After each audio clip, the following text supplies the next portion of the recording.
Hey everybody, welcome to Brainiac Baseball's 1980 Detroit Tigers season replay. Today we have the second game of a three-game series at home versus Milwaukee.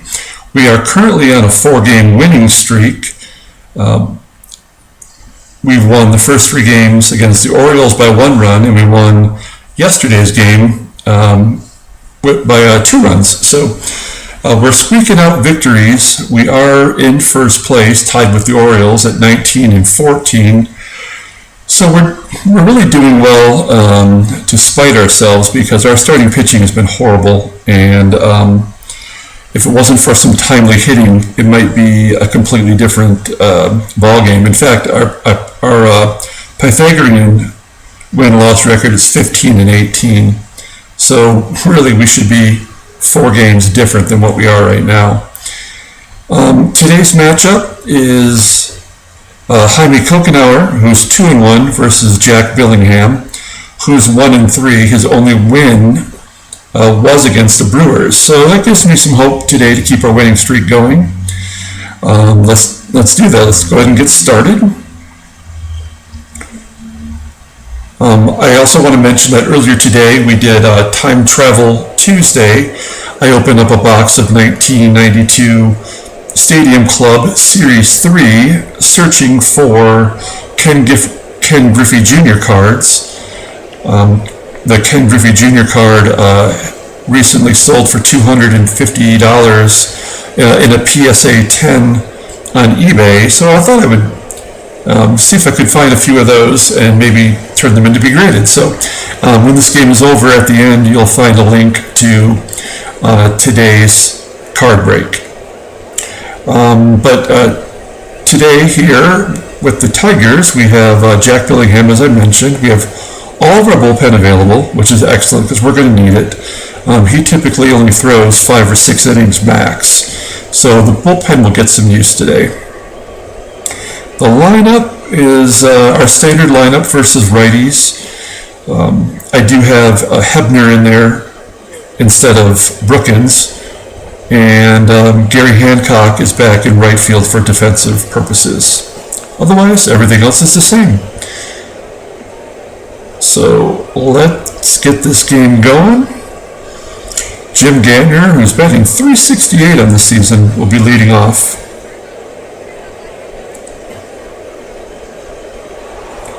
And I think Gantner just had a line drive back to the pitcher for the first out.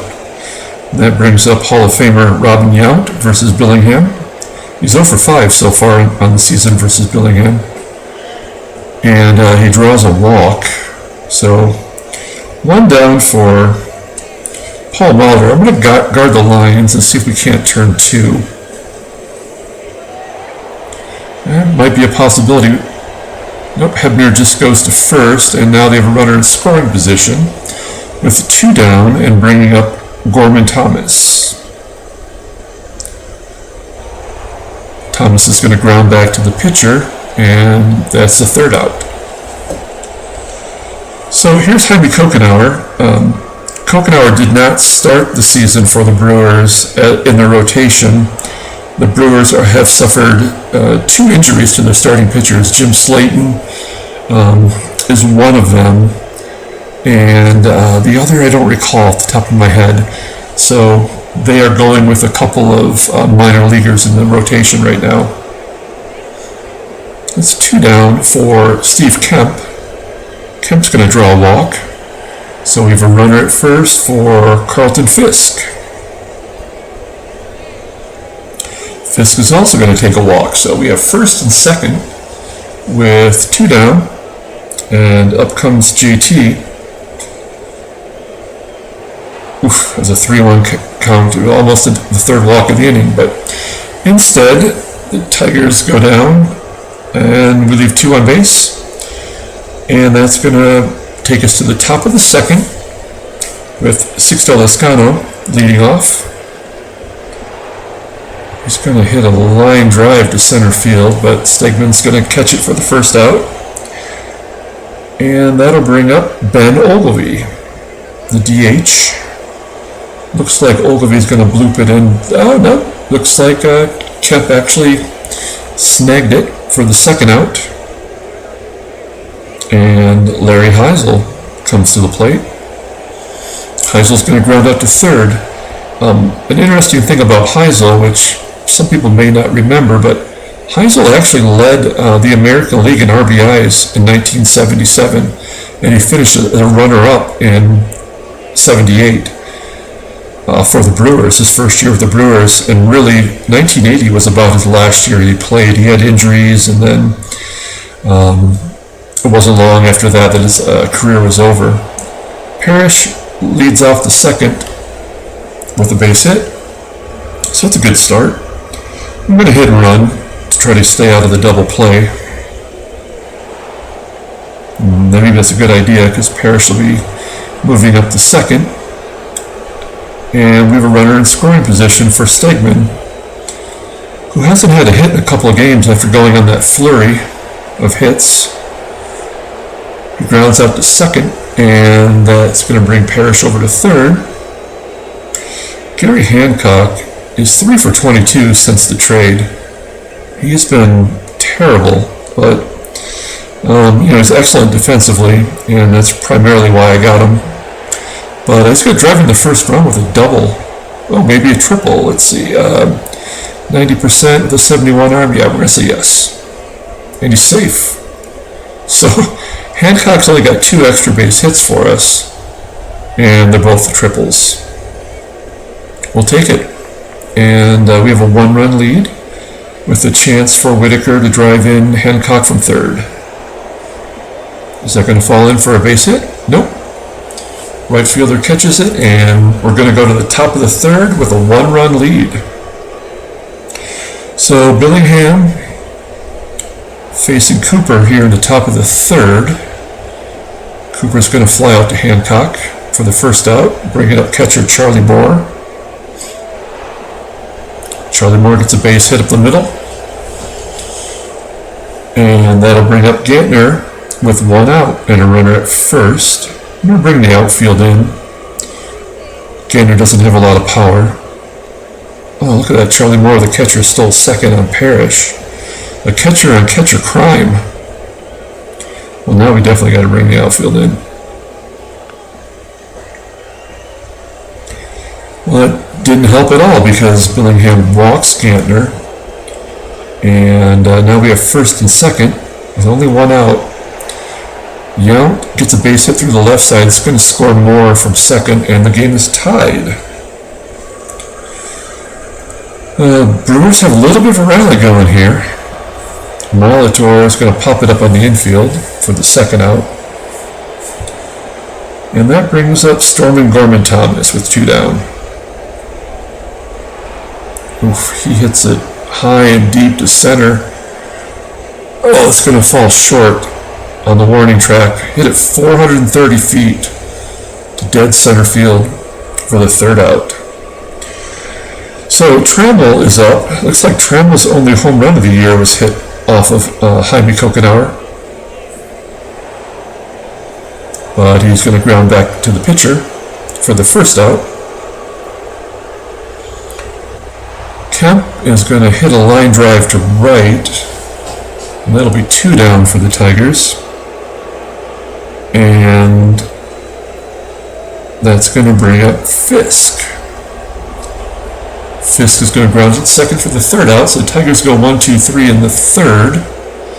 As we head to the top of the fourth, Lezcano leading off the inning, and he walks. It's 3 walks issued by Billingham against 0 strikeouts.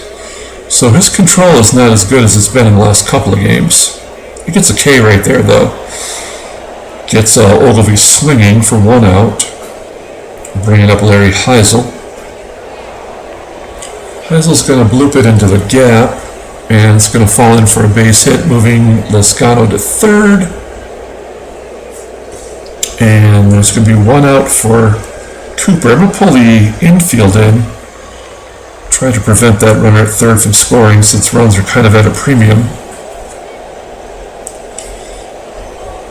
Cooper's going to pop out on the infield, and It's going to be up to Charlie Moore. Moore also maybe he's going to drop a bloop in there. Nope, Stegman's got it for the third out. The game remains tied going into the bottom of the fourth. Thompson leading off. Thompson is really struggling. That's a pop-up in the infield. He's only got one home run, and we're already into May, so I guess we have to start thinking about maybe putting some Tim Corcoran in there. Parrish gets a second hit of the game, and now we've got Richie Hebner with one out. Parrish at first. Hebner blasts it. Is it going to get out? No. It's going to fall short. Let's 80% chance. Why not? Yeah, Parrish is safe at second. You don't see that much runner taking up from first and going to second, but it happens there, and we'll take it. Parrish goes to third on a wild pitch, and let's see if Stegman can drive him in. Nope, he's going to ground back to the pitcher, and that's the third out. So here we are on the top of the fifth, and at this is the point where Billingham usually goes astray. So we're going to keep a short leash on him. Gantner's going to pop it up on the infield for the first out. Bringing up Robin Yount. Yount's going to ground out to second for the second out, and that brings up Hall of Famer Paul Molitor. Is going to ground it back to the pitcher, and a 1-2-3 inning for Billingham. And this is just like the last few games. It's very tight right now. Didn't really see that happen, but it looks like Hancock lined out to third, bringing up Sweet Lou. He's going to rip it to right down the line, and that's the second triple of the game for the Tigers. And we're in a good position to take the lead. Let's have Trammell attempt a sacrifice fly, and he does. That's going to get to center field, and Whitaker should score. He does. So we take the lead, and Billingham's actually got a chance at another victory versus the Brewers now. Kemp rips it to left for a base hit, and we got a little bit of a rally going. Oh no! Just as I say that, Kemp gets picked off first. So that's not what we want, right? So here we are, top of the sixth, and there are a couple righties that Billingham can face. I have some confidence in. He gets Thomas swinging for the first out, bringing up Lescano. Lescano's going to ground to short. Oh, it's an infield single. Alright, so we have a decision to make here. Ogilvy's 0 for 5 against Billingham, so I guess Ogilvy's due, but maybe we can turn 2 here. Ogilvy's going to line out to right for the second out, and Billingham is now tired at 81 pitches. So this is going to be his last batter either way. And it's going to be a fly ball into the gap. It's going to fall in for a hit. So first and third, and that'll be it for Billingham. And we're going to bring in a lefty. We're going to bring in Shotzi. It's been pretty much lights out. Cooper, though, is really good against lefties. He's batting .382. So this is no gimme. And looks like Cooper's going to induce a pop-up to the catcher. And that's a third out, so we get out of it, leaving a runner at first and third. So Fisk will be leading off the bottom of the sixth, and he draws another walk. Thompson, we're going to hit and run again, try to get get Fisk moving. That'll get Fisk to second as Thompson's thrown out at first. So we have a runner in scoring position for Parrish, but he's going to pull it to the left side. Fisk won't be able to advance. Oh, he does advance. That almost never happens, and probably not a smart base running move for anyone in real life or in this game. But turns out good, because Hebner's going to single, score Parrish from third, and we stretch the lead to 2. And Stegman's going to pop up on the infield for the third out, so we get an insurance run. And let's see here, so we have a righty, a lefty, and a righty, and they're all solid hitters. You know what, I'm going to bring in Tobik to pitch the 7th. So Charlie Moore is going to take the third strike looking for the first out. I'm going to pull the outfield in against Gantner, who's going to ground out to first for the second out, and 2 down for Yount. Yount's going to ground out to second. So 1-2-3 inning. Bullpen is keeping it together for us. Gary Hancock's going to lead off, and he crushes it to right. That'll be his second home run of the year. He's got a triple and a home run in this game. So, as I illustrated earlier, he hasn't really been doing too well for us. It was 3 for 22, and he's got 2 hits in this game. Whitaker pops out in the infield for the first out, and that gives Tram a shot to the left, and he crushes it for a home run too. So that's 2 home runs this inning. Trammell's second home run of the game, and that's his second home run against Cocanower this year. So Trammell's got Cocanower's number. I was hoping for back-to-back home runs, but Kemp flies out to center, and that's the second out. Bringing up Pudge. Pudge is going to ground out to third. So now we're going to head to the top of the 8th, and we have 3 righties coming up.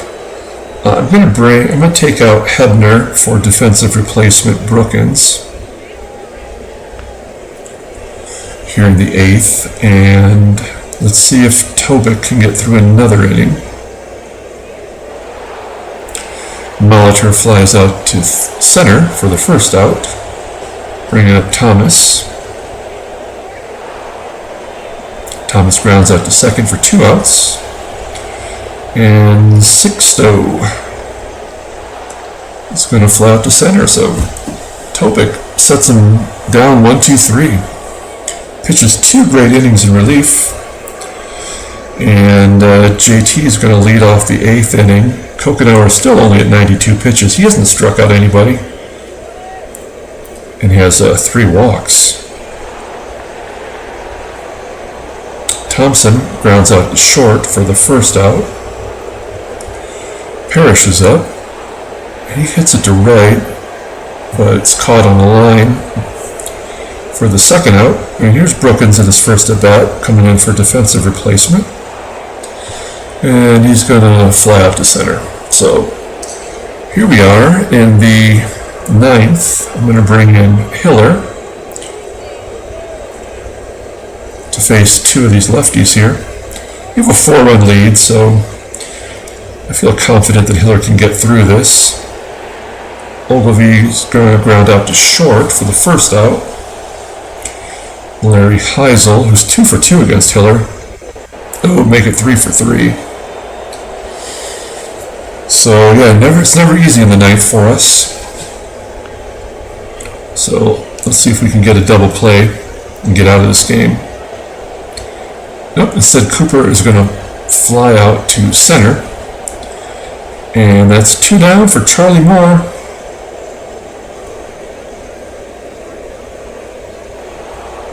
And grounded to Brookins, and that's the end of the game. So we do win 5-1. We now have a 5-game winning streak going on.